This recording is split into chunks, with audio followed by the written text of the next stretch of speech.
सिंधु नर रूप हरि महामहोत्तम पुंज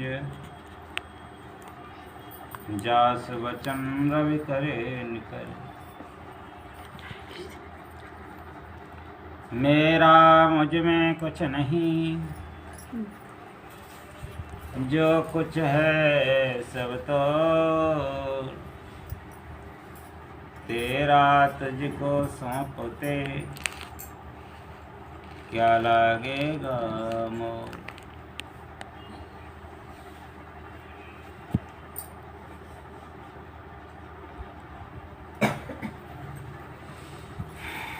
आज होलाष्टकाओं के उपलक्ष्य में जो श्री संतमत सत्संग का आयोजन माताओं ने किया, अति ही उत्तम है। अपने जीवन का उत्कृष्ट कर्म, सर्व प्रकार से कल्याणकारी कर्म, जीवन का महत्वपूर्ण कर्म और पतिव्रत नारी होने का कर्म में सबसे ज़्यादा महत्वता सत्संग देता है। सत्संग पतिव्रत धर्म को सिखलाता है। किसी भी माता से पूछो पत्नी व्रत धर्म का परिभाषा क्या है। हर माता सिंदूर लगाती है, बिछियाँ पहनती है, बिंदी लगाती है, जो भी श्रृंगार है पतिव्रत धर्म में सभी करती हैं। और कभी कभी ऐसा भी होता है कि उसको उठाकर भी रख देती हैं। अब की बार करवा चौथ वाले तो जाता व्रत वाले करवा चौथ का व्रत था। उस दिन मैंने देखा एक माता हमारे सामने उसका पति दारू पी करके आ गया। सुबह से शाम तक बेचारी ने व्रत रखा, कुछ नहीं खाया, पानी भी नहीं पिया, और उसने दारू पी करके आकर के पिटाई शुरू कर दी। उसने कहा, अरे नस पीटे थे तो एकदम व्रत रख रही है, मेरा 12 में जाए सुबह की 12 में जाए। 1 मिनट में सब पूरे दिन का खेल खत्म कर दिया। पतिव्रत धर्म का मतलब ही नहीं मान लो अभी तो माताओं। सास खुद ना जानते हैं, दादी बन गई हैं तो बहू को का सिखाएंगे। एक काम जानते हैं सास, बताओ कौन सा? बहू सुबह उठ के 5 हो गई ताकि बाद में कछु कर। बड़े खुश होंगी 5 ही लेगी, जिनका सबरी जगन्नाथ जी भी नहीं दे दी 5। ऐसा अंधविश्वास में नाटक हो गया है। अरे पैर छूने का बात हो या ना हो, वो बात की बात है। पहले पतिव्रत धर्म पर माँ चलना तो सिखा दे उस अपनी बहू को। पहले की माता कहती थी, बेटा माथे का सिंदूर किसी पर पुरुष को देखना नहीं चाहिए। माथे का सिंदूर दिखने ही पतिव्रत धर्म में कलंक लग जाता है। लेकिन आजकल तो भैया माथे पे सिंदूर किया, पूरे सिर को भी नंगा देख लो। पतिव्रत धर्म का सबसे पहला कर्म है माताओं को अपने सिर को कभी किसी को नहीं दिखाना चाहिए, नग्न सिर। भारतीय संस्कृति का ये सबसे पहला प्रथम कर्म है माताओं के लिए चाहिए कि अपना सिर नग्न किसी पर पुरुष को नहीं दिखाना चाहिए। अगर कोई देख ले तो छोट ले, मेरा छोटा भाई इसने देख लिया, सोच लिए मेरा पिता के तले इसने सिर दिखाया, और छोटा सोच लिए मेरे पुत्र के समान है। इस तरह का भाव रखें। इसी बात को ऐसे ही पति कर किए अपमाना, नार पाव जमपुर दुख नाना। जो वृद्ध लोग होते हैं, वृद्ध लोगों को कितना दुख होता है शरीर में, नस नस दुखती है। जो धन के हीन लोग हैं उनसे पूछिए कैसा मन उनका कुटिलता में पड़ा हुआ एक कोड़ी जैसे दुख सहता है। सब धनहीन लोग भी अपने दिल में कितना दुखी होता है। पैसे वाला तो अपने मकान की टाइल पत्थर ग्रेनाइट दिखा दिखा करके लोगों को जलाता है। जो गरीब होते हैं उनके सामने 3 बार और पोछा लगाता है, अपने चप्पल बाहर उतार के आना उन्हें और जलाता है। लेकिन जो धनहीन लोग हैं वो बेचारा कितना दुखी होता है। अंधा जिस प्रकार से जैसे सूझने वाला देख करके अंधे की मजाक बनाता है, जिसकी आंख नहीं है वो बेचारा चलता है, जब लड़खड़ाता है तो वो सब पूछे कितना दुखी होता है। क्रोधी क्रोध तो कर बैठता है, लेकिन क्रोध होने पर कितना उसको दुख होता है, कितने जन्म का उसका पुण्य क्षीण होता है, कितने दिनों का किया हुआ तप नष्ट होता है एक बार क्रोध आने पर। ऐसे ही जो पति का अपमान करती है, जितने जो दुख मैंने वर्णन किए, जैसे इंसान को दुख मिलते उतने सब दुख उस माता को मिलते हैं जो अपने पति का अपमान करती। हम मन में तो बड़े प्रसन्न होते हैं कि हमारे पति ने एक कही तो हमने 4 कही, उनका कम पड़ते हैं, मन में बड़े प्रसन्न होते हैं। लेकिन पति नाम ही नहीं समझे पति कहते। पति तो यथार्थ में पति का मतलब होता है जो हमारी हर वक्त लाज रखने वाला है। पत्नियों के भी पति होते हैं, पत्नियों की भी पत्नी होती हैं। बताओ पत्नियों की पत्नी का नाम क्या है? पत्नियों की पत्नी का नाम है इच्छा। वो इच्छा के वशीभूत होकर के, जैसे पति अपनी पत्नी के वशीभूत होकर के, आपने देखा पति दुनिया में सिर बन करके आए और पत्नी के सामने जब आएगा तो चूहा बन जाता है। 4 उसका पत्नी कुछ भी कहेगी उसको मानना पड़ता है। इसी प्रकार से पत्नी भी अपनी इच्छा के अनुसार अपने को बदलना चाहती है, लेकिन इच्छा उसे बदलने नहीं देती। इच्छा उसको उस दिशा में ले गई, उस दिशा में बार बार ले जाने की कोशिश करती है। लेकिन जग पतिव्रता 4 विधि अयहि। गोस्वामी तुलसीदास जी ने केवल 4 का वर्णन किया। कई लोगों ने तो कहा कि एक डंकिनी होती है, एक पत्नी तो होती है लेकिन डंकिनी होती है। वो डंकिनी किसको कहा गया? जैसे पति खाना खाने के लिए बैठेगा, तुम्हारी मम्मी ये बात कह रहे हैं, तुम्हारे भैया ऐसा कह रहे हैं, वो को डंक मार मार के खाना खाने कम, बाकी छाती का खून पीना शुरू कर देंगे। ऐसी माता के लिए डंकिनी कहते हैं। एक शंकिनी होती है, पति कहीं भी निकल कर जाएगा उस पर शंका ही करती रहती है, शंका के ऊपर कलेश रखती है उसकी जान। एक कलंकिनी होती है, किसी भी मौका मिलेगा वो पति के माथे पर कलंक लगा ही देगी कहीं ना कहीं से।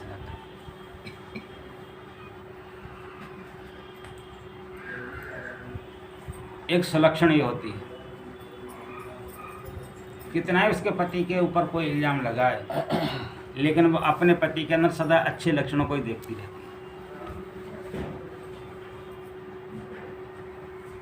इसमें कहा जग पतिव्रता 4 वेद अयहि, वेद पुराण संत सब कहीं। उत्तम परपति उत्तम के असवस मन माही, सपने आन पुरुष जगनाही। जो सुलक्षणी होती है वो अपने पति के अंदर, अपने पति के सिवा अपने दिल के अंदर कभी भी दूसरे पुरुष का भाव लाती ही नहीं। सपने आन पुरुष जगनाही।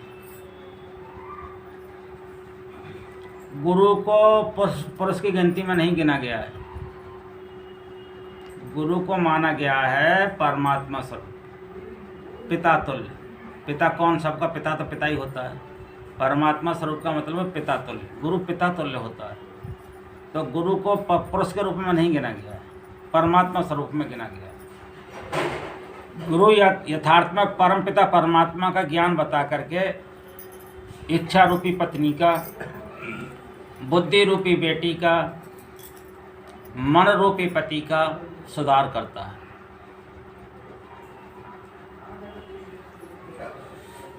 इन सब का सुधार करने की ताकत केवल गुरु में होती है।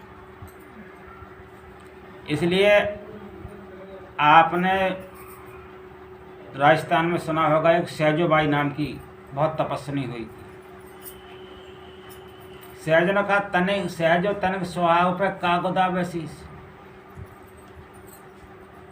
उन्होंने अपने जो सुहाग का सामान था अपनी बहन को दे दिया और डोले से नीचे उतर पड़ी और कहने लगी मैं तो अपने गुरु के संग ध्यान करूंगी। मुझे मेरा तो पति मिल गया, पति मिल गया। पति का मतलब क्या है? परमात्मा मिल गया। थोड़ी देर बाद सेवा कर लेगी, न तो तुम उन्हें सुनना दोगे कुछ न क्या सुन। बताओ उन्होंने क्या बोला, बताओ क्या बोला? पति की सेवा करना। उससे पहले क्या बोला? उससे पहले क्या बोला? उससे पहले क्या बोला? अरे चलो यही तो बात। चलती। थोड़ी देर शांत होकर के सुन लो। मैं तो मालूम है सेवा करोगे जितनी। उन्होंने कहा मेरा पति मिल गया, जो हमारी संसार में लाज रखने वाला है। हम लोग कभी कभी आरती में गाते हैं, तो मोह एक अगोचर सबके प्राणपति, जो धावे पल पावे कष्ट मिटे तन का, ओम जय जगदीश्वरी, भक्त जनों के संकट क्षण में दूर करे। संसार का पति में ताकत कभी नहीं, जो कितनी पत्नी सेवा कर ले। आज के युग में मैं देख रहा हूँ कि जो अपनी पत्नी के संकटों को दूर कर दे। संसार की पत्नी में इतनी ताकत नहीं जो अपने पति के संकटों को दूर कर दे।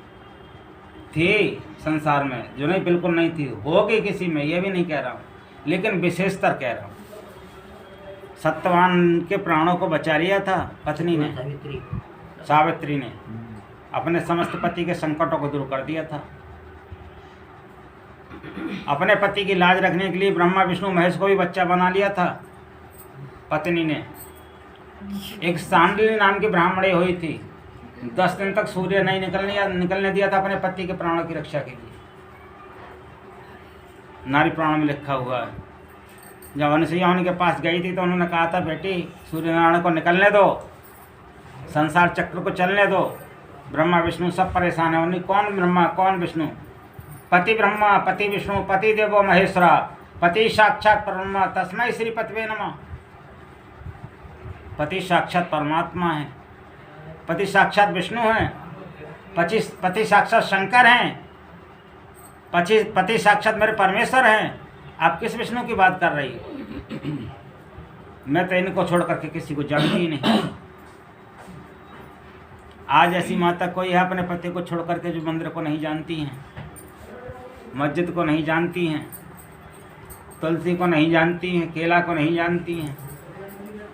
पति को मनाती हैं, बाद में केला को मनाती हैं पहले। पति को मनाती हैं, बाद में भोले को मनाती हैं पहले। पति कहेंगी थोड़ी देर हमें घर पर बैठ करके खुश रहो। एक नारी थी,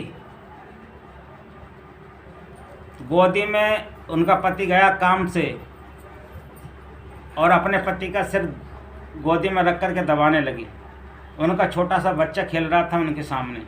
उनके घर में पहले गड्ढा कर लेते थे आँच जलाने के लिए, कंडे वगैरह रखते थे, उसके आँच जला, घर में आँच जलाने के लिए गड्ढा हुआ था। उस गड्ढे में आँच देख रही थी। वो बच्चा खेलते खेलते लुढ़कता हुआ उस अग्नि के पास गया और अग्नि में गिर गया। पत्नी के जंगा पर पति का सिर रखा हुआ है। पत्नी बेचैन होकर के बिलबिला रही है, बच्चा के आए अग्नि में तड़फ रही है बुरी तरह से, लेकिन पति का सिर उस पर रखा हुआ है जंगा पर, हटा नहीं पा रही है, सिर को दबा रही है। पतिदेव, मैं तो तुम्हारे चरणों की दासी हूँ, मेरे पति तुम हो, मेरी लाज भी तुम ही रखने वाले हो और मेरे बच्चे की ज़िंदगी भी तुम ही रखने वाले हो। कुछ ना हो। और ये सोचते हुए अपने पति के सिर को दबाती रही, आंख बंद कर ली। बस पति को याद करे, पति ही पति को याद करे, पति ही पति को याद करे, और उसके मुँह से कुछ निकला ही नहीं। जब पति को होश हुआ और उठा, अरे कितना देर हो गया, मैं तो सोता ही रह गया। एकदम भड़बड़ा का उठा, जैसे उन्होंने सिर उठाया, भाव उठ करके भागी तो उसमें देख रहा आगे नहीं से उसका बच्चा खेल रहा, बिल्कुल भी नहीं।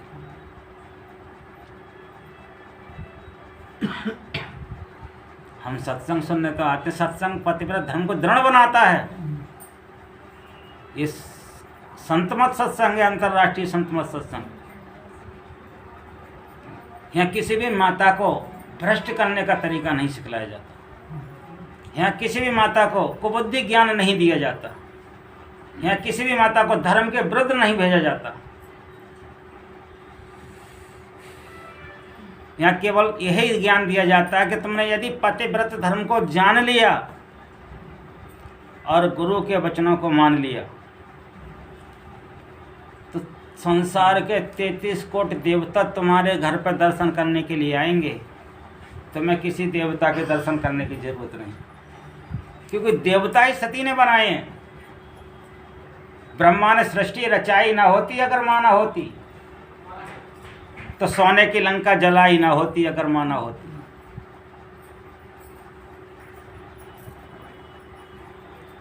जो सोने की लंका जलाने के लिए गए थे कौन थे? हनुमान जी महाराज। वो भी किसी माता के पेट से पैदा हुए थे। जिन ब्रह्मा ने सृष्टि रचाई थी वो भी किसी माता के पेट से पैदा हुए थे। लेकिन इस सब में किसका सत्यत्व नजर आया? पति का, पत्नी का। आज की पत्नियां मांग में सिंदूर रखती हैं दिखावटी की। पहले से माताएं सिंदूर रखती थी अंतर्ष्टि, अगर मांग भी भरती थी ऊपर से नहीं भरने की जरूरत थी। ऊपर तो पड़ा रहता था पर्दा और पीछे से ही मांग भर दी जाती थी, लेकिन ऊपर से भरी हुई कपड़े से मांग उन्हें स्वीकार थी और जीवन भर पतिव्रत धर्म में चलती थी।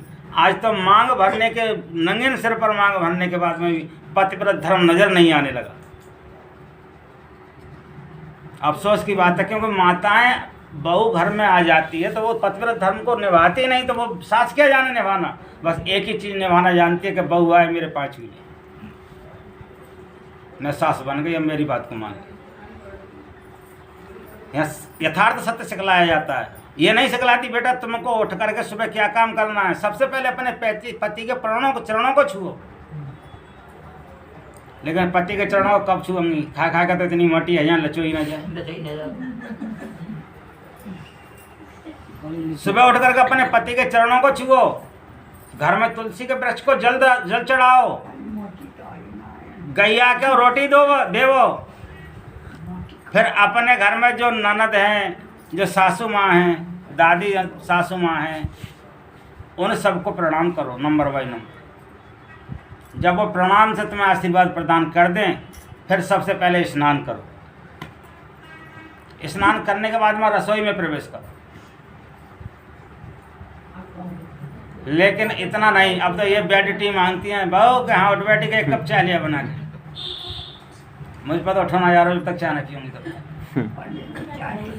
अरे सबसे पहले तो वही चाय चाहिए तो लगी बात। कम से कम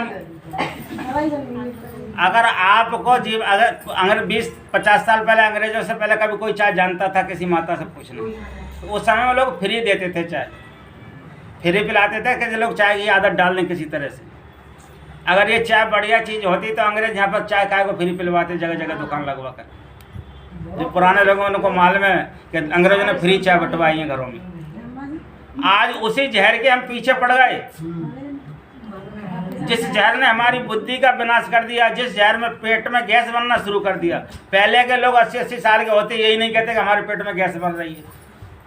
आज 35 साल से ऊपर होने की बात खत्म हुई तो पहले गैस तैयार हो गई। 35 साल से पहले 30 साल की।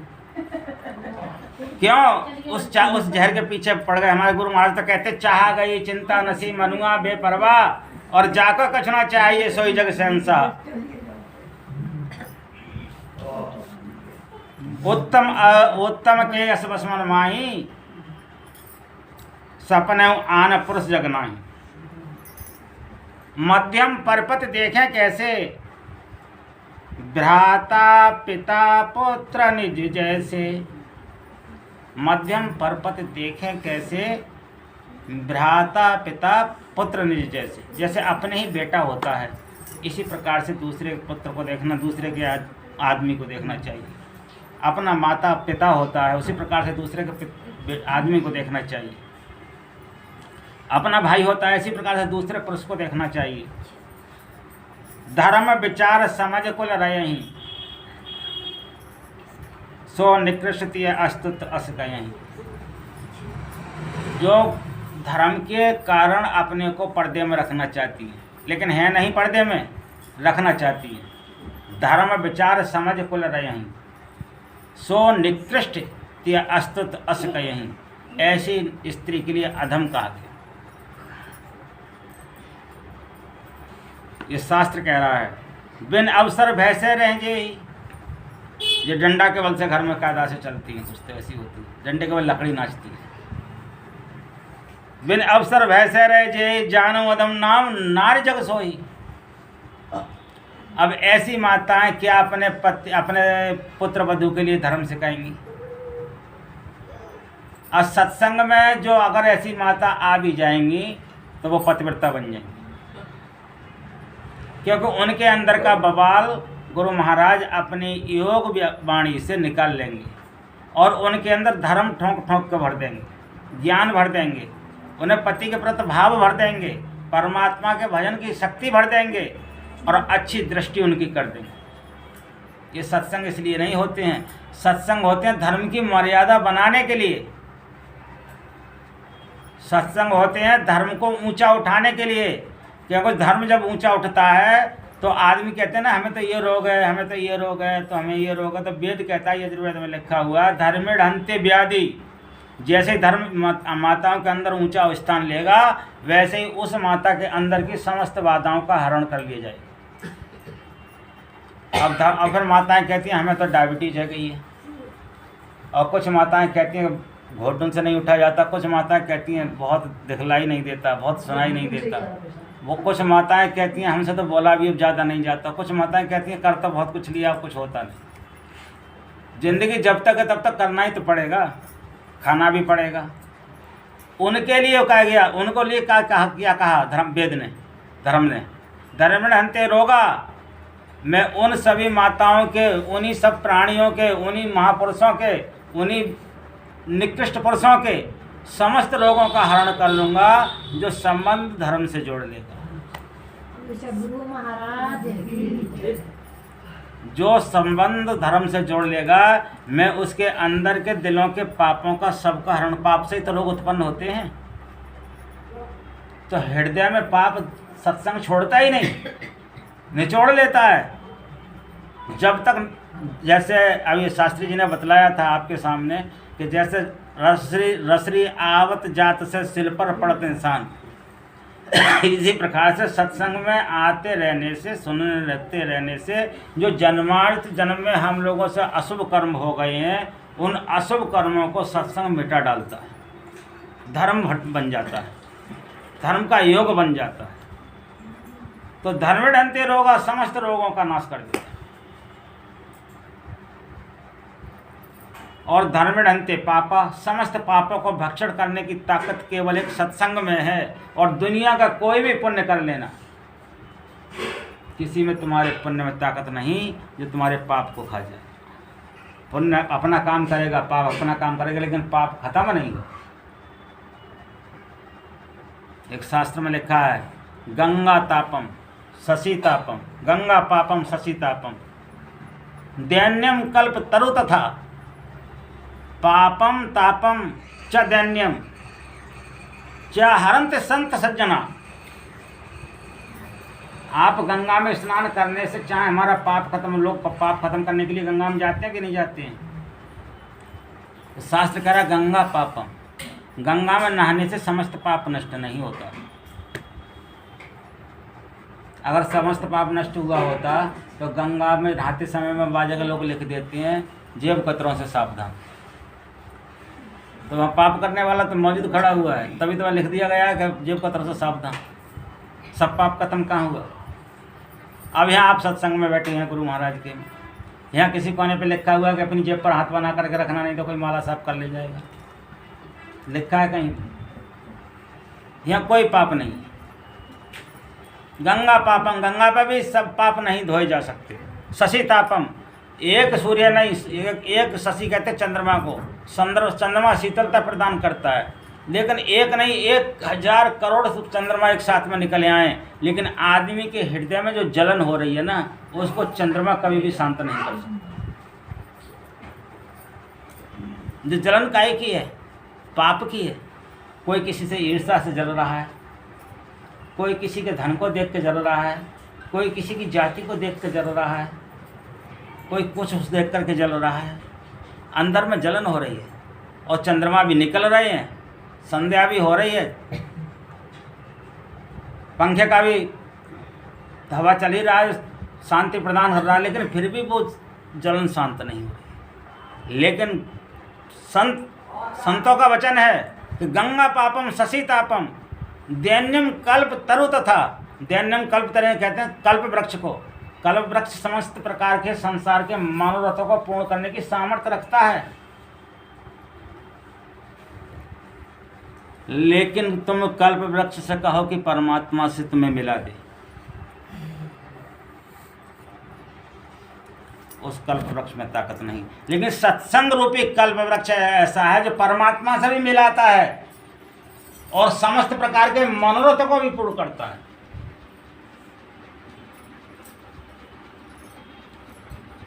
पापम तापम च दैन्यम च हरन्ति संत सज्जना,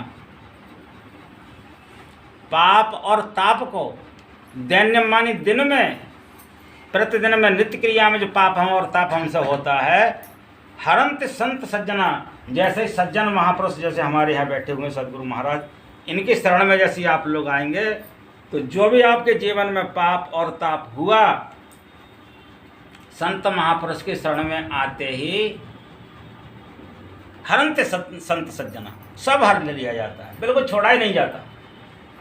यदि फिर पाप तुम करना बंद कर दो जीवन में, तो पाप कभी भी फिर तुम्हें स्पष्ट नहीं करेगा। अब सदगुरु महाराज के सामने आप आ गए हैं तो ये क्या लिखा हुआ है रामायण में, ये भी चौपाई एक कि सन्मुख होय जीव जब मोही, जन्म कोट अग नासों तब ही। मेरा वचन नहीं है, सब संतों का ही वचन बोल रहा हूँ।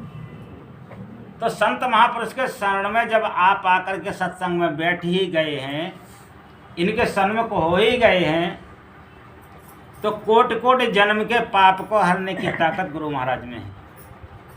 हरंत संत सज्जना, शास्त्र वचन भी है।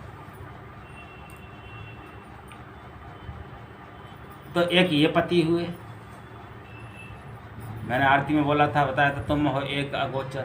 आ मानी नहीं, गो मानी इंद्रियों के, जो इंद्रियों के द्वारा दिखलाई देने वाला ना हो, जो इंद्रियों के द्वारा प्रयोग में आने वाली चीज़ ना हो, इंद्रियों के परे की चीज़ है, वो सदगुरु महाराज हैं। ऐसे पति हैं जिसके जो इनकी शरण में आ जाता है उस शिष्य की लाजी रख लेते हैं।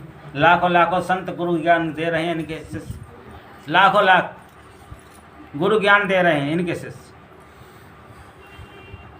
कुप्पा घाट से जितने संबंध बनाए हुए हैं वे सभी महात्मा बन करके गुरु ज्ञान दे रहे हैं। इसलिए इस योग उन्होंने बना दिया उनके लिए। ऐसे संत महापुरुष की शरण में यदि हम आ जाएंगे तो हमारे जीवन के भी समस्त पाप नष्ट हो जाएंगे और हम असली पत्नी कहलाएंगे। पत्नी पति को वर्ण क्यों करती हैं? वो इसीलिए करती हैं कि ये हमारी लाज रखें, ये हमारे दुख को मिटाएं, ये हमारे मनोरथों को पूर्ण करें, ये हमें सुख पहुंचाएं। लेकिन 90% संसार की पत्नियां पति से खुश नहीं हो पाती। मैं ये सुनता हूँ, गृहस्थ जीवन में अपना जीवन में भी बिता रहा हूँ, मैं ये सुनता हूँ, अरे तुम्हारे घर में जब से आई तब से हमारी तो बीमारी खत्म ना हुई। पत्नी को प्रसन्न करने के लिए पति कौन सा काम नहीं कर रहा है, लेकिन उनको यह कि प्रसन्नता प्राप्त नहीं कर पाए, कि उनकी बीमारी खत्म ना कर पाए, कि हम तो जाई घर में आकर दुखी हुए, अपने बाप के घर तो सुखी। गलत नहीं कह रहा हूँ माताएं, में मेरी बात हो तो गलत बताएं तुरंत कि हाँ ये बात तुम गलत कह रहे हो। तो पति संतुष्ट पत्नी को नहीं कर पाया।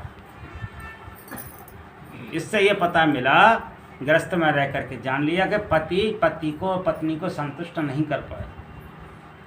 और एक चीज़ बताऊं, कितना ही धन कमा करके पति चाहे कि मैं अपनी पत्नी को संतुष्ट कर दूं, तो 1 लाख रुपये रोज के ला करके पत्नी के बटुआ में रखे और सुबह को बटुआ देखेगा तो फिर खा लिया लाभ और 1 लाख। जीवन भर पत्नी का पति बटुआ नहीं भर सकता, अपनी इच्छाओं को नहीं भर सकता। एक पत्नी उसकी इच्छा है, अपनी इच्छा को नहीं भर सकता, पत्नी के बटुआ को नहीं भर सकता। अब ये भरा कैसे जाए? भरना भी जरूरी है। एक बार समुद्र पर एक राजा ने पथराव किया, तो समुद्र से कहा भाई तू, समुद्र ने पूछा आकर के मनुष्य रूप में, तू पथराव क्यों कर रहा है? बोले मुझको धन चाहिए। बोले कितना धन चाहिए? वो तो अपरंपार धन चाहिए। बोले ठीक है, मेरे जो पास में एक गड्ढा है समुद्र के, इसमें से तू जितना धन ले जाए उतना ले जा। अब धन ले जाते परेशान हो गए, घर में कहीं जगह नहीं धन रखने के लिए। अब फिर राजा बड़ा परेशान, बोले फिर पथराव किया। बोले क्या करें? बोले ये धन तो हम पे भरने के लिए जगह नहीं, कहाँ भरें इसको, धन को भरने का उपाय बताओ। तो उन्होंने एक मनुष्य की खोपड़ी दे दी, इसको भर। मनुष्य की खोपड़ी कभी धन से भरती नहीं। अब तो बड़ा पर फिर उन्होंने जब खोपड़ी भरे नहीं, फिर उन्होंने पथराव किया। बोले अब क्या करें? बोले इस खोपड़ी पे धूल डाल दे। एक बार में भर जाएगा, धूल डाल दे। उसने धूल डाली, खोपड़ी भर गई। कहने का तात्पर्य है मेरा कि यदि आपने परमात्मा से संबंध जोड़ लिया, सदगुरु से संबंध जोड़ लिया, शांत गुरु के नाम को पुकारते ही खोपड़ी भर जाएगी। यही धूल है। क्यों? जितनी संसार के मनोरथों के संकल्प विकल्प में गुरु नाम से सब पूरे हो जाएंगे, खोपड़ी भर जाएगी। और अन्य काम के करने से कभी भी तुम्हारे मनोरथ पूर्ण नहीं होंगे। यदि आप यथार्थ में सत्यवान जैसी, सावित्री जैसी पत्नी बनना चाहती हो, तो सदगुरु का नाम सबसे पहले उच्चारण करो। 4 बजे उठ करके ध्यान करो। जब ध्यान पे से उठो तब पति के इस चरणों का स्पर्श करो, और स्पर्श ना कर पा रही हो राम राम कर लो, नमस्ते कर लो। माता पिता घर में हो उनको नमस्ते कर लो, बुजुर्ग हो उनको नमस्ते कर लो। गाय को भी दान करना प्रतिदिन मत भूलो। अपनी बेटियों को, अपनी बहुओं को सिखाओ कि एक गाय का रोटी जरूर निकालें। गाय हिंदू धर्म की माता है। गाय का हमने माँ का दूध तो पिया है 1 साल, 2 साल, 3 साल, लेकिन गाय का दूध जीवन भर पियोगे तब भी वही माँ के दूध की ताकत मिलती रहेगी उस गाय से। इसलिए गाय के लिए जरूर, वैसे तो कहा गया है हिंदू शास्त्र में कि 33 कोटि देवता गाय के अंदर विराजमान होते हैं। माता लक्ष्मी अपने समस्त गणों के साथ गोबर में विराजमान रहती है गाय की। जब कभी घर में यज्ञ अनुष्ठान हो, आप गाय के गोबर से चौका लगवाएं, उस यज्ञ का गाय का गोबर उसमें रखवाएं। आपके घर में यज्ञ होने वाला लक्ष्मीवान यज्ञ बन जाएगा। आपके घर से लक्ष्मी निकल करके नहीं जाएगी, ये उसमें लिखा है महाभारत में। लेकिन आजकल तो बस पत्थर पर थोड़े सा रेत लगाया, पंडित से कहा लगा आहुति, पंडित जी ने आहुति बोलना शुरू कर दिया, उन्होंने सामग्री शुरू कर दिया। गाय के गोबर को कोसों धोने नहीं आने दिया, पास में नहीं आने दिया, क्योंकि पंडित जानता ही नहीं गाय के गोबर की जरूरत कहाँ पर है। शास्त्र पढ़े लिखे नहीं है, बस गा नाम तो असा सीख लिया है, उसी को बोल करके काम कर दिया। बिना गाय के गोबर के कभी यज्ञ नहीं होना चाहिए। पहले माताएं कोई शुभ काम करती थी तो गाय के गोबर से चौका लगवाती थी। आज कम से कम गाय के गोबर घर में नहीं रख सकती तो घर के दरवाजे के आगे किसी किनारे पर रखो। तो बहुत से रोग ऐसे हैं उसके गाय के गोबर के होने से तुम्हारे घर में नहीं आएंगे। एक तुलसी का पौधा गेट पर लगा दो, ये हमारे घर के शुभ लक्षण हैं हिंदू धर्म के। गेट पर राम राम लिखवा दो, ये हमारे हिंदू धर्म के अच्छे लक्षण हैं। इससे लोग राम राम कहेंगे तो पहचानेंगे कि यहाँ वाकई में कोई धर्मात्मा रहता है। विभीषण के गेट पर राम राम लिखा हुआ था। भगवान ने, लक्ष्मण ने, हनुमान जी ने पहचान लिया कि ये किसी भक्त का घर है।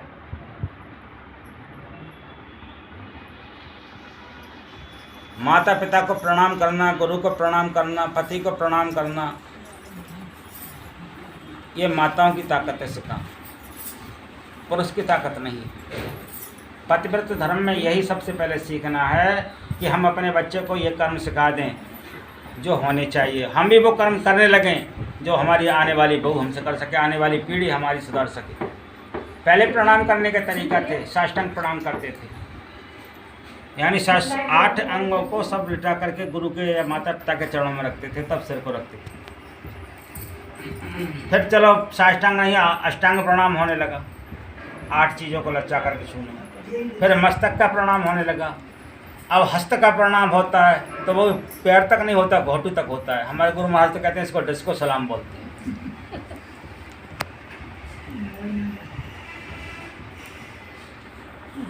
तो पतिव्रत धर्म निभाने का जो लक्षण, ये मैंने आपके लिए ही नहीं कहा। आप सोचेंगे कि मैंने ये माताओं के लिए कहा है, ऐसा कुछ नहीं। तुम हो एक अगोचर सबके प्राणपति। पुरुष भी पत्नी ही है।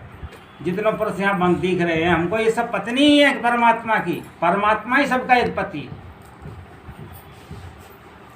मीरा जब गोस्वामी एक संत थे उनके पास गई थी तो उस संत ने कहा कि मैं किसी नारी से मिलना नहीं चाहता। मीरा ने तुरंत कहा उस सेवक से जा करके कहो कि मैं तो दुनिया में एक कृष्ण को ही जानती थी, पुरुष है, दूसरा पुरुष कहाँ से पैदा हो।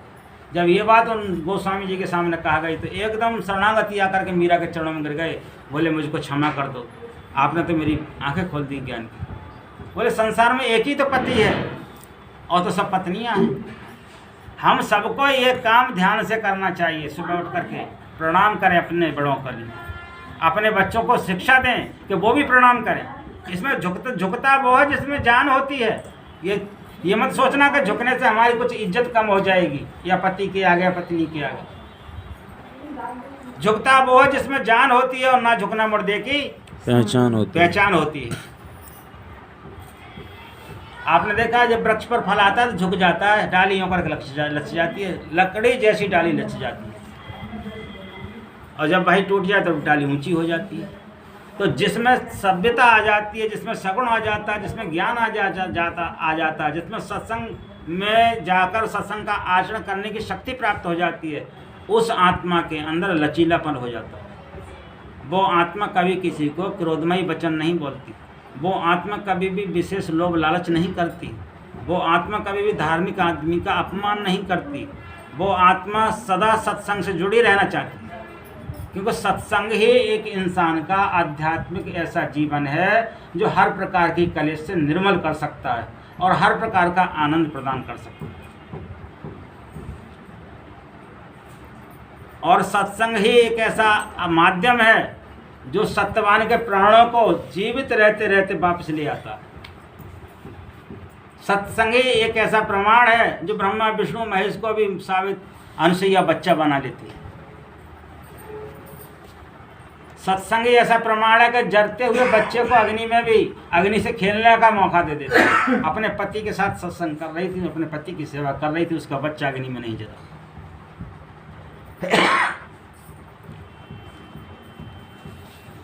अब ये सोचो कि सत्संग घर में रह करके हो जाए, ऐसा तो होगा नहीं। किसी शरण की, किसी संत की, किसी महापुरुष की शरण में जाना ही पड़ता है। मैं कहूँ आपको, मैं सत्संग सुना रहा हूँ, मैं तो कुछ जानता ही नहीं हूँ। मैं तो पहले ही कह चुका हूँ मेरा मुझ में कुछ नहीं, जो कुछ है सब तो गुरु महाराज ने अगर मुझे आदेश नहीं दिया होता तो मैं आपको कोई सत्संग नहीं सुना पाता। वही सत्संग सुनाते हैं मेरे मुंह से, बस बोलता मेरा मुंह है, सुनाते वो। मैं तो जब आंखें बंद करके प्रार्थना करता हूँ, कहता हूँ महाराज जो इच्छा हो सो सुनाओ, मुझे तो कुछ माला नहीं, मेरी तो खोपड़ी सब खाली है। मैं तो ये प्रार्थना करता हूँ, मेरी तो खोपड़ी में कुछ भी नहीं जो बोलने लगा। इतना जानता ही नहीं कि जो मैं बोल पाऊँ।